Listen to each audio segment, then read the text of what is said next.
Dicen que en los llanos hay sonidos que es mejor no acostumbrarse a escuchar.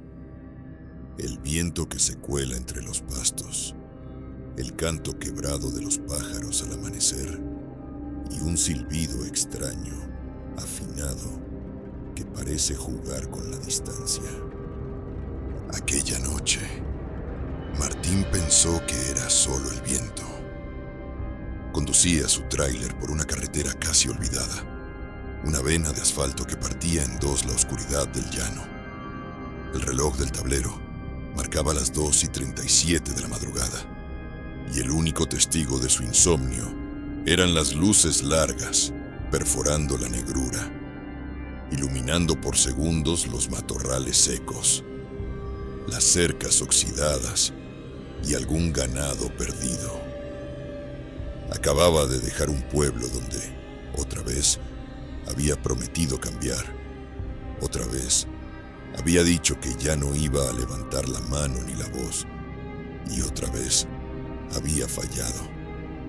Bajó la ventana para que entrara aire fresco. Fue entonces que lo escuchó. Un silbido, claro, nítido, como si alguien estuviera parado junto a la puerta del tráiler. «Qué raro», murmuró, frunciendo el ceño. El silbido sonó de nuevo, como una melodía corta, casi bonita, pero fuera de lugar. Martín apagó la radio para asegurarse de que no fuera una interferencia. Lo volvió a oír. Cerca, muy cerca. Tragó saliva, apretó el volante y en vez de frenar, aceleró. No sabía aún que, si lo escuchas cerca, puedes respirar, y que el verdadero peligro es cuando suena lejos. Mucho antes de que Martín existiera, antes de que esa carretera estuviera ahí, el llano ya conocía el origen de ese silbido. En un rancho solitario, escondido entre pastizales y charcos secos, vivía Juan.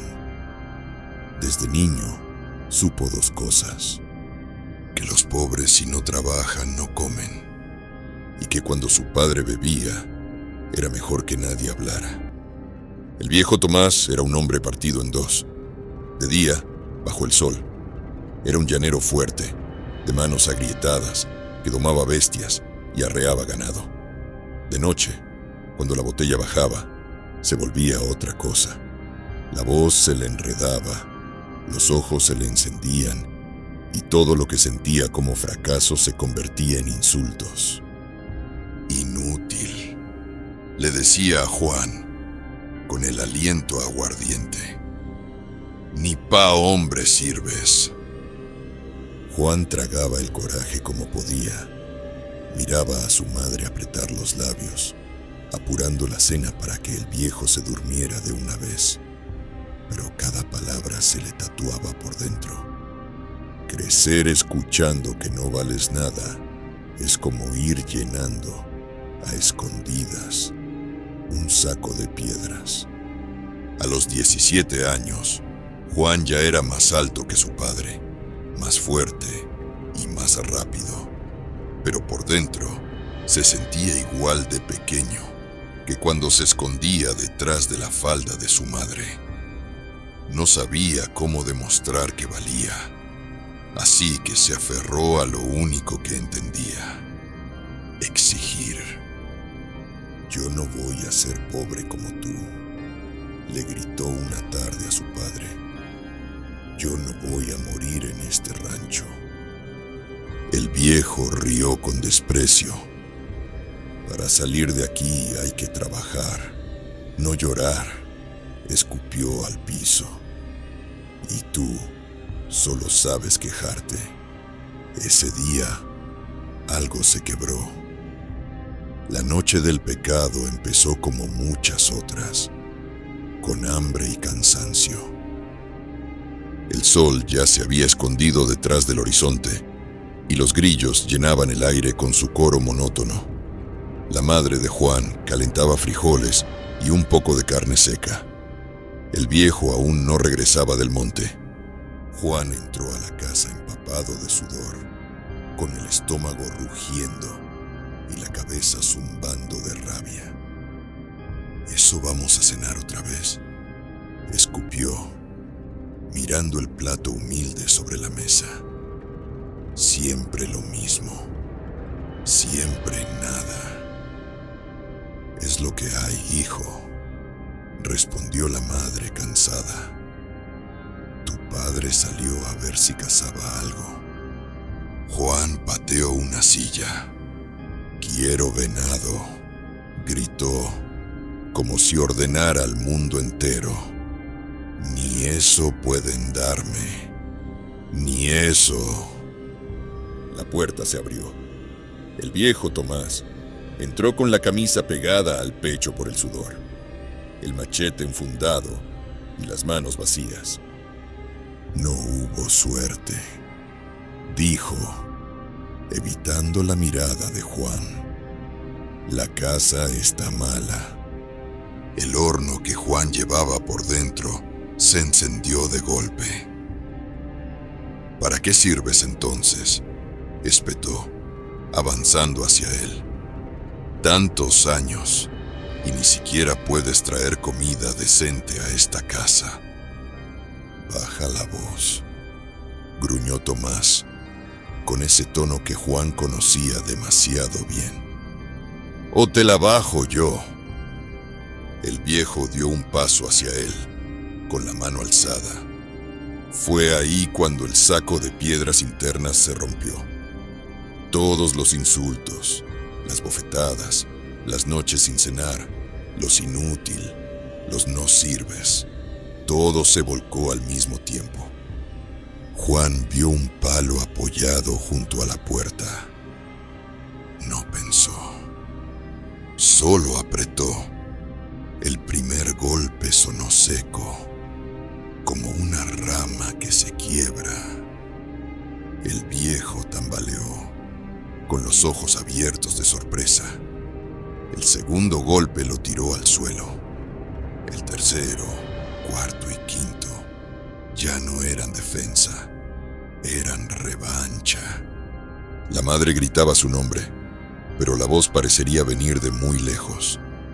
Juan solo escuchaba su propia respiración desbocada y el eco hueco del palo chocando contra carne y hueso. Cuando por fin paró, el silencio fue más espeso que la sangre en el piso. El viejo Tomás ya no se movía. El miedo no llegó de inmediato.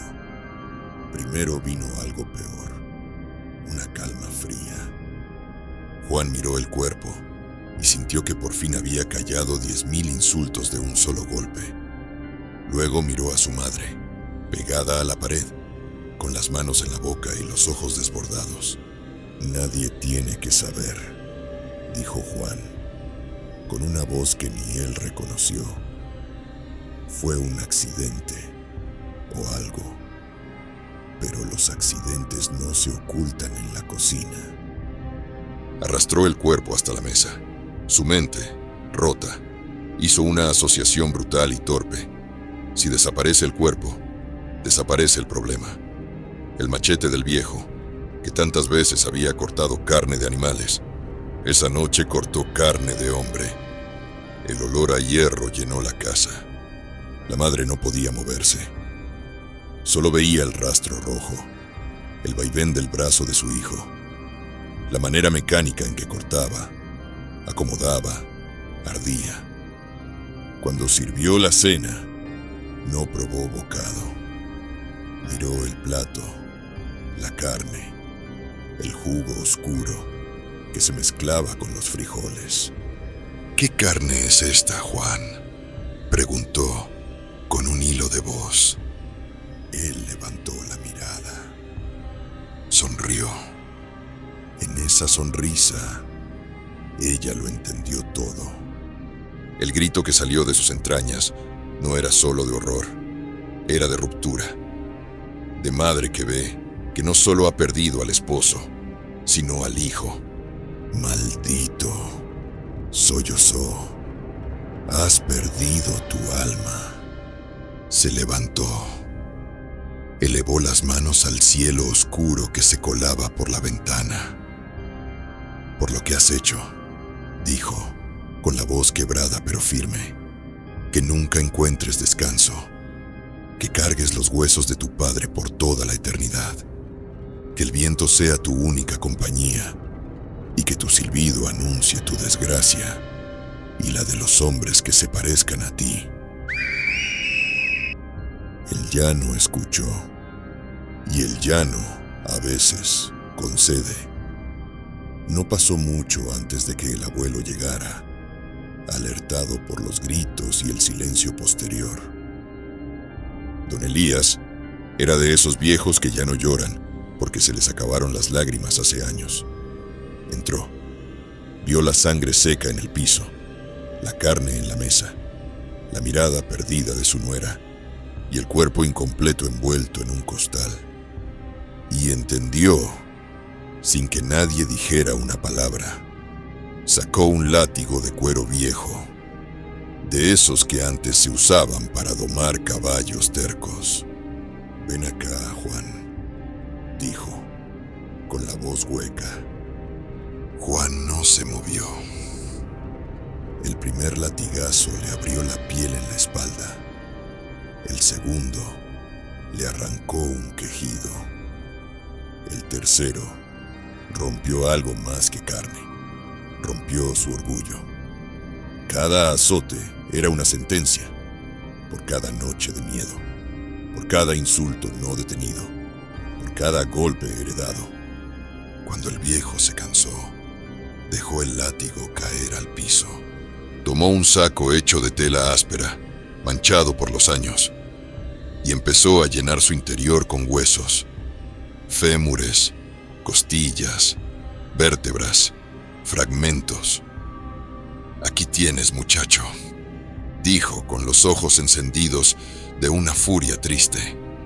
Cargarás estos huesos por el resto de tu vida, y ni muerto te los vas a quitar. En cuanto el saco tocó los hombros de Juan, algo cambió en el aire. El muchacho quiso protestar, pero la voz se le quebró en un silbido extraño que se extendió por la casa y salió a la noche como si el viento lo hubiese tomado.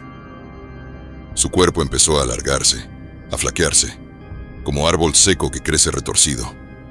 La ropa se le pegó a los huesos. La piel se volvió tensa, casi traslúcida.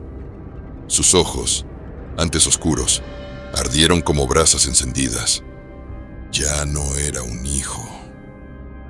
Ya no era un hombre. El llano acababa de estrenar un monstruo. Dicen que desde entonces, el silbón recorre las llanuras, con el saco de huesos colgado en la espalda. Cada paso que da hace crujir al padre que mató. Algunos aseguran que, si pasas muy cerca de donde duerme, puedes oír cómo cuenta los huesos, uno por uno, toda la noche. Otros dicen que ya no recuerda qué huesos son de su padre y cuáles son de los hombres que ha ido cobrando, porque el silbón no persigue a cualquiera. Se le aparece a quienes viven como el viejo Tomás y como el Juan que lo mató. Borrachos que destrozan a su familia, mujeriegos que siembran hijos que no cuidan, hombres que creen que el mundo y todos a su alrededor les deben algo. Se anuncia con su silbido, una melodía triste y escalofriante que se cuela en la noche como frío en los huesos. Pero el truco está en el engaño de la distancia. Si lo escuchas fuerte, casi en tu oído, puedes respirar un poco. Eso significa que todavía está lejos. Merodea por el llano, probando el aire, oliendo la culpa. Si lo escuchas débil, apagado, como si viniera desde muy lejos, es porque ya lo tienes atrás, respirándote en la nuca. Y es demasiado tarde. Martín no sabía nada de esto cuando apagó la radio aquella noche y escuchó el silbido por tercera vez.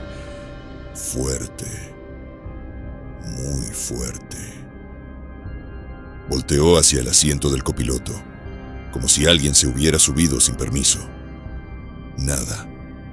Solo el rosario, balanceándose suavemente con las vibraciones del motor. Debe ser el aire metiéndose por algún lado, se mintió. Pero el silbido tenía melodía. Subía, bajaba. Se sostenía en una nota dulce que le erizaba la piel. Le vino a la mente, sin querer, la cara de su hijo llorando unas horas antes, cuando él, borracho, había golpeado la mesa y dejado otro moretón, esta vez no en la carne, sino en la memoria. No voy a ser como mi padre, había jurado muchas veces, y sin embargo, la historia parecía repetirse. Mientras conducía, vio unos perros flacos al borde de la carretera. Levantaron la cabeza al pasar el tráiler y comenzaron a ladrar desesperados, como si algo invisible caminara junto a las llantas. Martín tragó saliva. El silbido siguió, pero ahora sonaba un poco más lejos. Ya se está yendo, pensó, tratando de calmarse. Ese fue su error. Por el retrovisor, creyó ver una figura alta, delgadísima, parada en la orilla del camino. Un hombre demasiado largo, con un sombrero de ala ancha que le escondía el rostro. Algo colgaba de su espalda, un saco grande, pesado, que parecía llenarse de sombras. Parpadeó. La figura ya no estaba. El silbido, en cambio, ahora sonaba casi imperceptible, como un recuerdo, muy lejos. Martín sintió un peso en la caja del tráiler, como si alguien se hubiera subido. El motor empezó a rugir distinto, forzado. Un frío imposible se filtró por las rendijas. Recordó, vagamente, una historia que su abuelo le había contado cuando era niño, sobre un hombre que mató a su padre y acabó cargando sus huesos por toda la eternidad. Recordó que su abuelo le decía, con voz ronca, «No seas borracho ni golpeador, porque el silbón no perdona a los que repiten su pecado». Martín rió nervioso. «Puras tonterías», se dijo a sí mismo. El silbido sonó una última vez, tan lejano, tan apagado, que apenas se distinguía del rumor del viento. Fue lo último que escuchó antes de que algo o alguien empujara la cabina hacia un lado. Al día siguiente, la gente del caserío cercano diría que el tráiler se salió de la carretera sin explicación, que no había huellas de frenado ni animales atravesados. El vehículo quedó volcado, con la cabina hecha pedazos y la carga desparramada. Martín no tenía un solo hueso entero. Algunos juraron que entre el ruido de las sirenas y los murmullos se escuchó, muy lejano, un silbido triste, y que esa misma noche los perros del llano no dejaron de ladrar. El silbón sigue vagando por las llanuras. A veces camina por senderos viejos, otras se para a la orilla de carreteras nuevas. No le importa si llevas sombrero de paja o uniforme de trabajo, si montas a caballo o conduces un tráiler. Lo único que le interesa es lo que llevas por dentro. La rabia que no controlas, la violencia que repites, el daño que te justificas. Si alguna vez estás en los llanos o manejando por una carretera solitaria en la madrugada, presta atención. Si escuchas un silbido fuerte y cercano, no te confíes, pero puedes seguir. Si en cambio lo oyes débil, como si viniera de muy lejos, no voltees, no te detengas, porque el silbón puede estar más cerca de lo que crees. Y quizá lo único que vino a hacer es recordarte que ya te estás pareciendo demasiado al hombre que juraste no ser.